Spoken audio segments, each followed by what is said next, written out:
welcome back to my YouTube channel Vidya Malavade, and today we're going to be doing 7 seated postures to open our hips. We're going to be doing a few of externally rotated hips and a few for the internal rotation of our hips. So let's get started.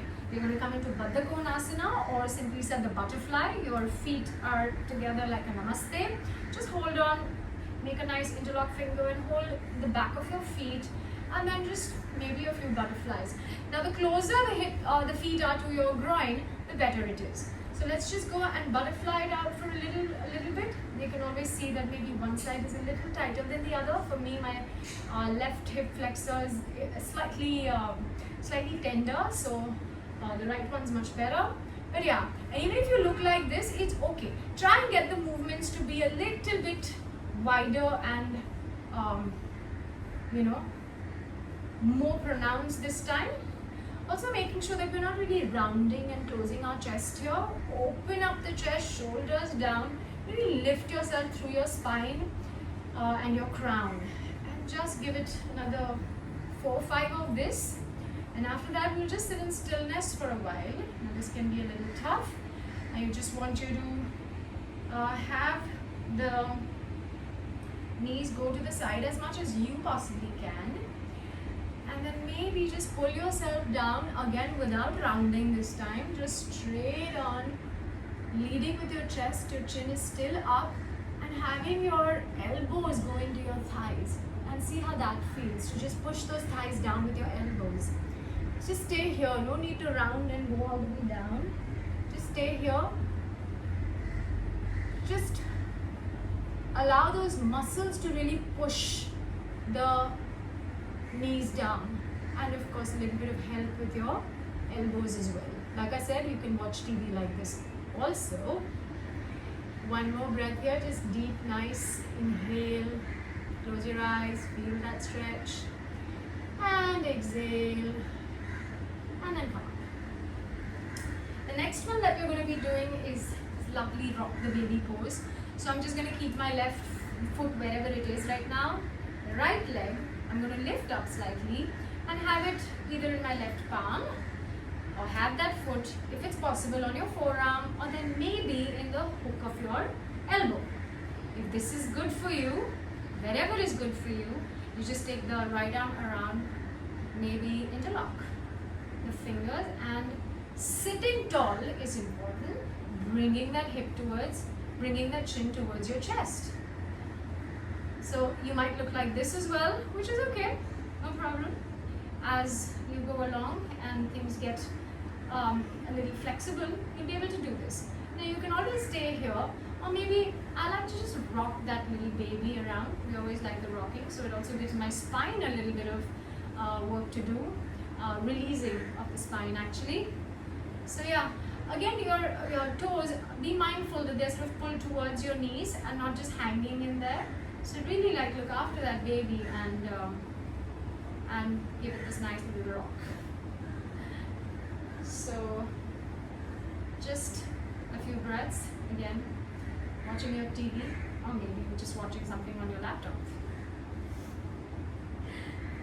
And let it go. We'll do this to the other side. So again, wherever it's comfortable for you, either your palm, maybe the elbow hook, and then maybe you interlock the fingers, maybe not. The toes are flexed, pointing towards your knee, and maybe you're just rocking the baby without curving that back. Really lengthen that back and pull this towards you.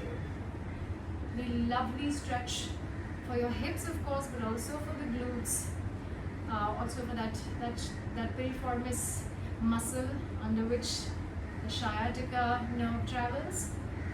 I've had issues with that, and I know a few of you do too. So yeah, this is wonderful to relieve that as well. So just another breath or two here with our little baby, rocking, giving it some love. Right now our babies are our hips, so let's give them some love. And then release. Now the third one that we're going to be doing is called the 90-90. It might be a bit tricky, so just watch. This is what 90-90 looks like. There's a 90-degree angle between both my knees. right? So I'm just going to do it facing like this so I can walk in front of you guys. So 90-degree angle here, 90-degree angle here, and I'm just going to, you can keep your palms on the floor and just move them around. So it's beautiful really to juice those joints, your hip joints, moving them around. And if you are more flexible and have a little more strength, you can take your hands off and do this. Be very gentle with the knee going down. There's a tendency that you will start moving ahead like I am right now. But even then, so just keep making sure that you're still in your 90-90 wherever you are. So like this 90-degree angle that I have at my knee. And just moving. You can do this a few times. These are some of the best exercises that you can actually do to get your knees or to get your hips moving. So as slow as you want or as fast as you want. I prefer doing slow movements because you really get into the engagement of a lot of muscles when you move slowly. And of course it's less injury then, right? So yeah, wherever you are, if you've gone ahead, you can always come back like I have and finish this one. Now getting into this next one is, okay, what I want you to do is you're going to do a pigeon pose. So I want you to have your left foot back and your right foot. Now this is the easier version, the first version. Your knee is slightly outside of your hip. Your right knee is slightly outside of your hip. Your left, making sure that you know the foot or the leg has a tendency of going this side or that side. Making sure that your left hip and your left foot is in one line. This can be very, very discomforting for people. It can also look like this for most people. So I will encourage you to put a little bit of a pillow or a block. I have a block here which I can show you. So what it will look like is, you have a block underneath. So your hips are sitting nicely on the block. Have the back leg in line with your hip. And so this is what it will look like. Again, I want to pull this left hip down. Yeah? So see how that works for you. And we'll sit here for at least 30 seconds to a minute. This is fabulous again for opening your hip. So I want my hips to come in one line. I don't want one to go aage piche, which is why you put that block underneath. Now very importantly, your right toes are flexed in to save your knee. They don't want to be hanging around here. Now this is very easy for you flexible folks to take it a little bit higher. You can have the shin parallel to the short edge of the mat. Now the more you do, the more you open this shin out, the more difficult it's going to get. Again, see how my hips have opened out? My idea is to forever have this hip pushing towards the floor and these toes towards the knees. And if this is comfortable for you, you stay right here. Really press and activate that glute. If it's possible, you will put your forearms on the floor. If it's possible, you will lengthen your arms and put your chest down, your head down, and relax here. Feel that release in your right glute. This is a very, very, can get really uncomfortable, but staying here will really release the glute. And staying here and breathing, nice long deep inhales and exhales are the only way to release that glute. We've shortened our hamstrings, our hip muscles, everything in and around our hip area. So this is the time to really release them. And then on an inhale, you come up. Let's try this on the other side. So then again, if you want to give it a bit of a shake, you can do that. And then let's come to the other side. Feel free to use the block. So again, my right leg is long in line with my hip. My left knee is slightly away outside of my hip. So it looks like this. A little bit outside. And then this left foot can be very close to my hip as well. That's the easier version. Again, my toes are pointing towards the knee. So it's flexed. And I can stay right here. Both my hips coming towards the floor. You can always put a block under your left hip to give it a bit of a rise if your right hip is like this, coming up. Yeah? So, or you can sit on a bolster, really. That also works really well.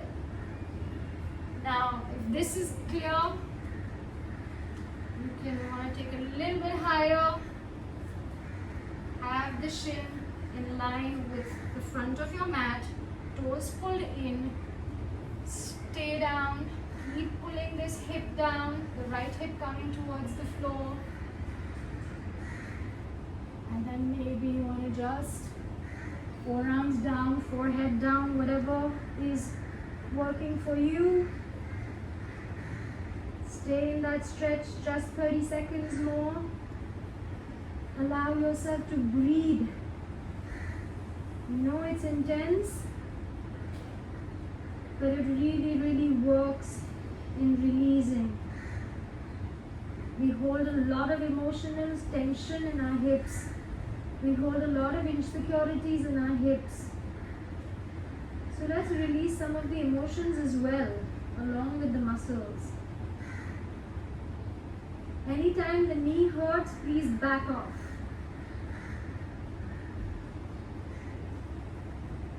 One more breath here. Inhale, take the support of your palms and rise. Wow. That was the external rotation of your hips. Now we work on the internal rotation. The first one, it's called Virasana. So I want you to have your toes and feet touching. Allow your shins or your calf muscles to fall outwards and then sit on your heels. This might get a little uncomfortable for people. You can always have a block underneath your hips, or you can always put a pillow right here and sit on the pillow. See if it works for you. So if you have a block, obviously your heels and feet are slightly apart. But if not, if this is comfortable for you, you just sit here. It's called the hero pose.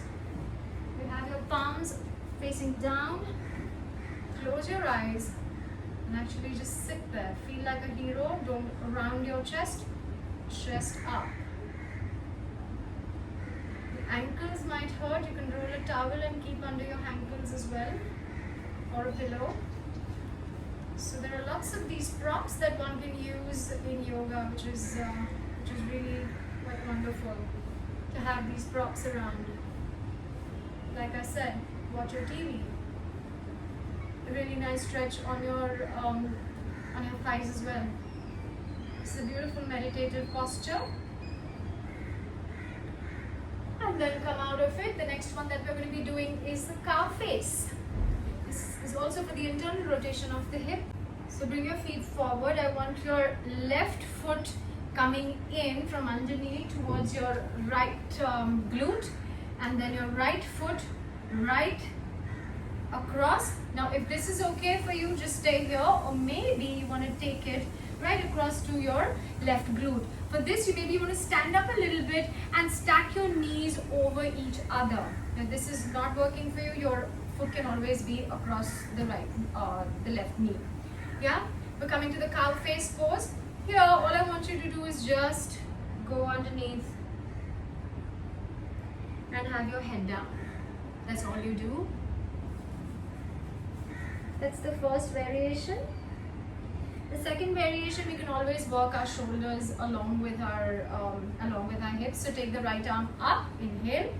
bend the right elbow and just take the left palm and press that elbow back.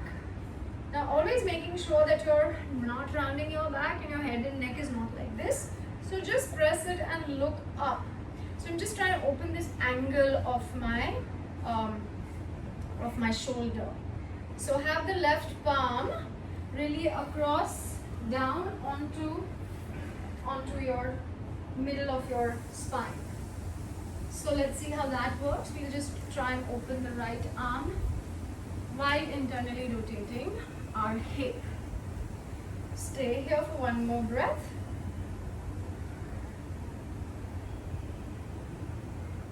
And release. And then of course we take this right foot and place it just across our left knee. And we'll do a little bit of a twist in Matsyendrasana. So the first variation would just be sitting up tall like this. Inhale and extend. Exhale to look back. If you want to take it a bit higher, lift that left arm up. Take the elbow across that right knee. Extend yourself first on an inhale and exhale to look back. Inhale and exhale here. Every inhale, extend that spine. Lengthen. Exhale, maybe twist a little bit further. Really twisting the entire spine and not just your neck, because the neck just twists and it's of no use. It's in line with your spine. So allow the spine to lengthen and the entire spine to twist for one more breath here. And then on the next inhale, look up, look in the front and come out of the posture. We'll unravel and go on to the other side. This time, cow face first. So the right foot is next to your left glute. Maybe the left foot stays right here, or then maybe bring it across onto the right side of the glute. And maybe you want to lift your hips up and coming down, making sure both your hips are on the floor. And then either you can fall forward and just stay here, or then maybe you want to this time take the left arm up, bend that elbow, take the right arm and just have your fingers and palm do the work of opening that shoulder out a little bit. Your left fingers are on your spine in the middle.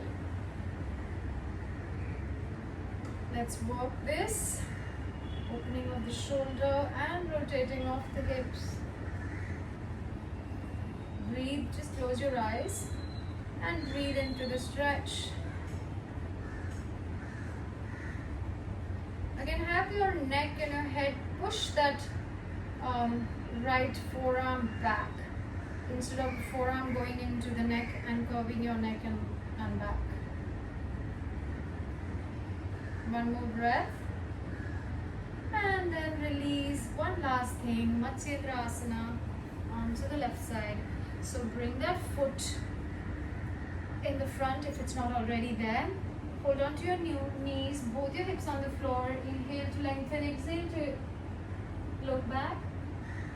If this is easy, right arm goes up, goes across the left knee. Inhale to rise, exhale, twist. Beautiful twist, working on our spine as well. So we're working the spine and the hips together, really giving those internal organs a little bit of love along with the twist in the spine, getting the fresh oxygen in, getting fresh blood to our internal organs. Every time we twist, we really bring out the old stale blood out of our internal organs. And then as we exhale and inhale and come to the front, we allow fresh oxygen and fresh blood to come to our internal organs. And with that, we come to the end of this session. Thank you so much for allowing me to lead this practice. Do like and subscribe to my channel for more videos. Thank you so very much again.